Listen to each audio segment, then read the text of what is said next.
Hello student. तो physics का chapter है, चैप्टर फर्स्ट, और इसके न्यूमेरिकल देखेंगे। नाम है विद्युत आवेश और क्षेत्र। सबसे पहला न्यूमेरिकल है एनसीईआरटी का। न्यूमेरिकल है कि वायु में एक दूसरे से 30 सेंटीमीटर दूरी पर रखे दो छोटे आवेश गोलों पर आवेश क्रमशः इतना इतना है।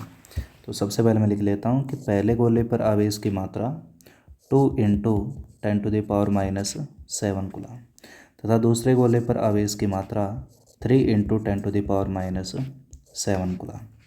उनके बीच बल कितना अप्लाई होगा वो देख रही। अच्छा, दूसरी बात, इन दोनों के बीच के मध्य की दूरी है r = 30 सेंटीमीटर।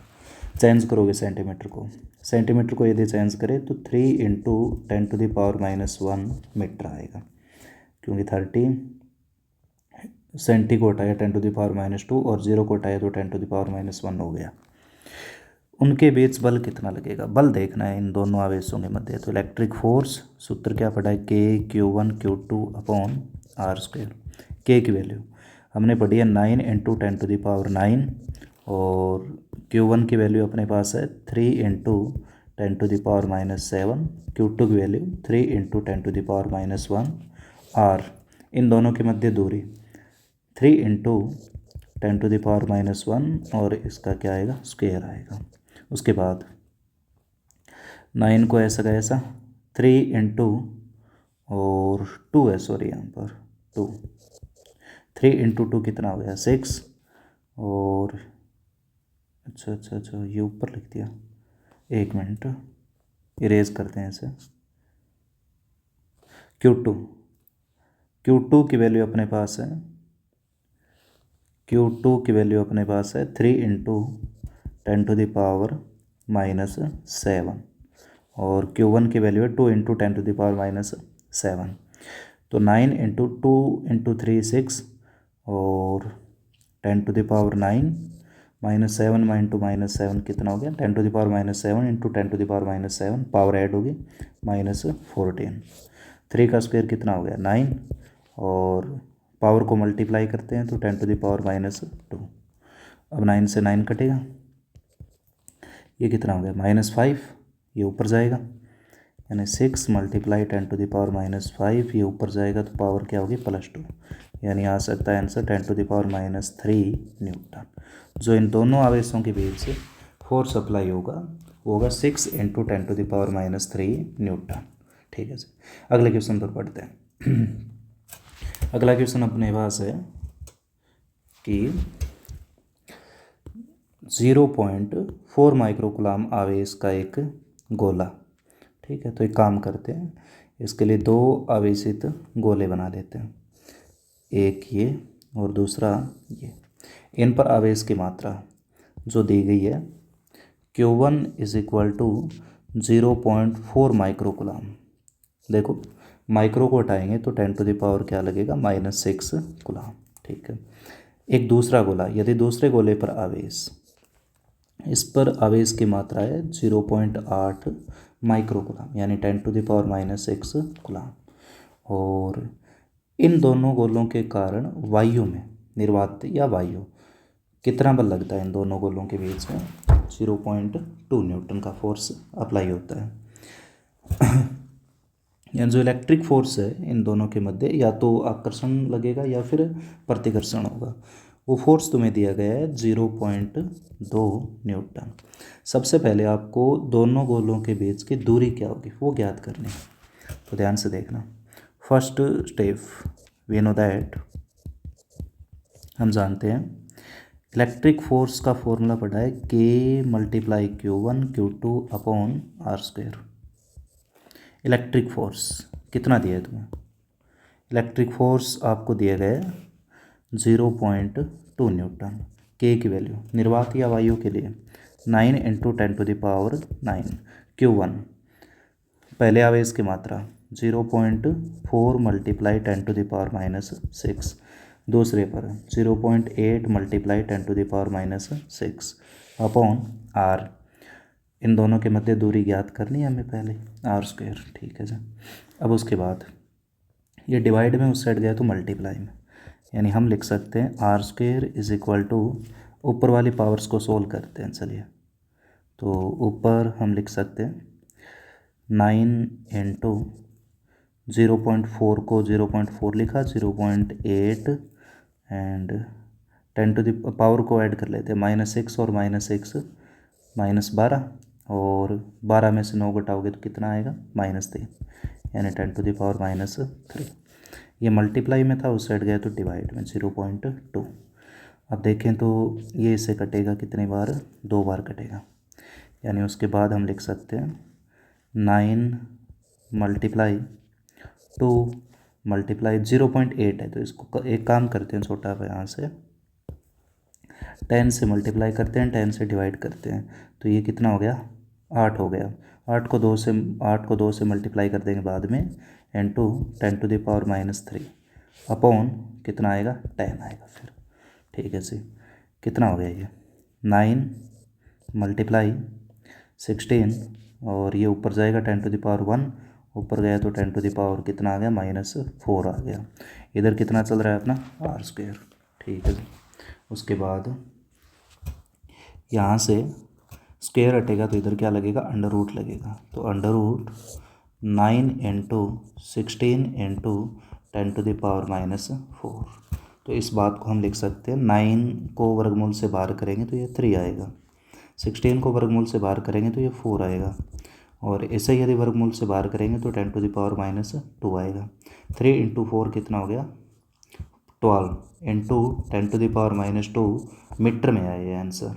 यदि 10 टू द पावर -2 हटाएंगे तो यहाँ पर सेंटीमीटर लग सकता है, तो मैं लिख सकता हूँ 12 सेंटीमीटर, यानी इन दोनों आवेशित गोलों के मध्य जो दूरी है वो कितनी आई है, 12 सेंटीमीटर, 12 सेंटीमीटर। ठीक है जी, उसके बाद जो इसका बी पोर्शन है वो ये कहता है कि यदि आप, हाँ जी, दूसरे, एक मिनट, कलर चेंज, हाँ, दूसरे गोले पर पहले गोले के कारण कितना बल लगेगा।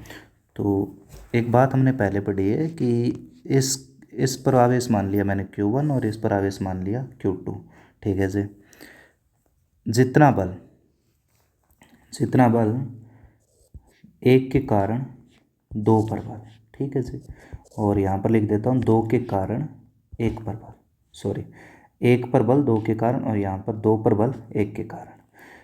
हमने पहले पढ़ा है कि जितना बल पहला आवेश लगाएगा, जैसे 2 आवेश है, ये आवेश जितना बल इस पर लगाएगा, ये आवेश भी इतना ही बल इस पर लगाएगा, लेकिन दोनों की जो डायरेक्शन है वो अपोजिट होगी, नेगेटिव रूप में। ठीक है जी, तो यहाँ पर आंसर क्या लगेगा, दूसरे गोले पर पहले के कारण कितना बल लगेगा, तो यहाँ पर ये बल कितना लगा रहा है, 0.2 न्यूटन, तो यही आंसर होगा 0.2 न्यूटन। कारण बता सकते हैं कि यहाँ पर न्यूटन का क्रिया प्रतिक्रिया नियम लगेगा कि दोनों पर समान परिमाण लेकिन विपरीत दिशा पर बल आरोपित होगा। यह आपका सेकंड न्यूमेरिकल है। अब चलते हैं थर्ड न्यूमेरिकल पर। न्यूमेरिकल में ये लिखा है, जांच द्वारा सुनिश्चित कीजिए कि ये एक विमाहीन राशि है। तो सबसे पहले इनके जो मात्रक और विमीय सूत्र जो कि हमने पहले पढ़े हैं उनका यूज़ करना पड़ेगा। चलिए देखते हैं। आपके पास जो फिजिकल क्वांटिटी दी गई है वो है K multiply A² upon G mass of electron mass of proton. देखते हैं विमीय सूत्र। K यहाँ पर स्थिर वैद्युत की नियतांक है, और इसका विमीय सूत्र मैंने लिखवाया आपको, M1 L3 T-2 C-2। ठीक है जी। E यहाँ पर E आवेश कूलाम, और कूलाम का विमीय सूत्र होता है A1 इंटू T1, और इसके ऊपर स्क्वायर है तो स्क्वायर लिख सकते हैं, अपॉन कैपिटल जी गुरुत्वाकर्षण नियतांक होता है, और इसका विमीय सूत्र अपने पास है M-1 L3 T-2। ये विमीय सूत्र है। मास ऑफ इलेक्ट्रॉन द्रव्यमान है, और द्रव्यमान का विमीय सूत्र M1। ठीक है। मास ऑफ प्रोटॉन मास है, तो मास का विमीय सूत्र क्या होगा, M1 होगा। ठीक है जी। उसके बाद हम देखें तो इस M1 से ये M1 कटेगा एक, यहाँ से ये कटेगा, और M-1 और M+1 तो ये से ये कटेगा। ठीक है जी। L3 से L3 कटेगा, T-2 से T-2 कटेगा। ठीक है। उसके बाद C-2 कहाँ से लिख दिया, के का V में सूत्र कि यहाँ पर C-2, चलो कुलाम इसने शॉर्टकट में C-2, अच्छा यहाँ पर भी ले लेते हैं, C ले लेते हैं, फिर कुलाम का भी में सूत्र C लिख दिया शॉर्टकट में, तो यहाँ से ये चेंज करते हैं C, और इसके ऊपर स्क्वायर थी तो स्क्वायर आ जाएगी, तो यहाँ पर C-2 और ये C2, यानी आप देख सकते हो सभी वी में सूत्र यानी सभी क्वांटिटी एक दूसरे से कैंसिल हो गई, और वी में सूत्र क्या है अपने पास M0 L0 T0, यानी हमने ये प्रूफ किया कि यह एक मात्रहीन और विमाहीन राशि है। भौतिक नियतांकों की सारणी देखकर इस अनुपात का मान भी ज्ञात कीजिए। देखते हैं के का मान निर्वात या वायु के लिए लेते हैं, क्योंकि सभी मान निर्वात या वायु के लिए लेंगे। सबसे पहले इस सूत्र को आगे लिख देता हूँ मैं। के का मान हमने पढ़ा है 9 × 10⁹ निर्वात या वायु के लिए। ई इलेक्ट्रॉन पर आवेश 9 ×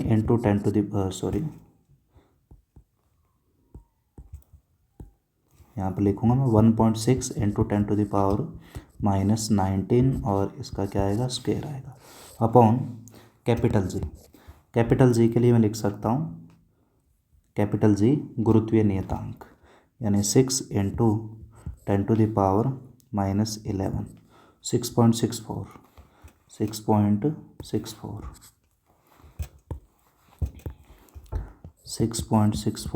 10⁻11 मास ऑफ इलेक्ट्रॉन का द्रव्यमान पड़ा है 9 × 10⁻31।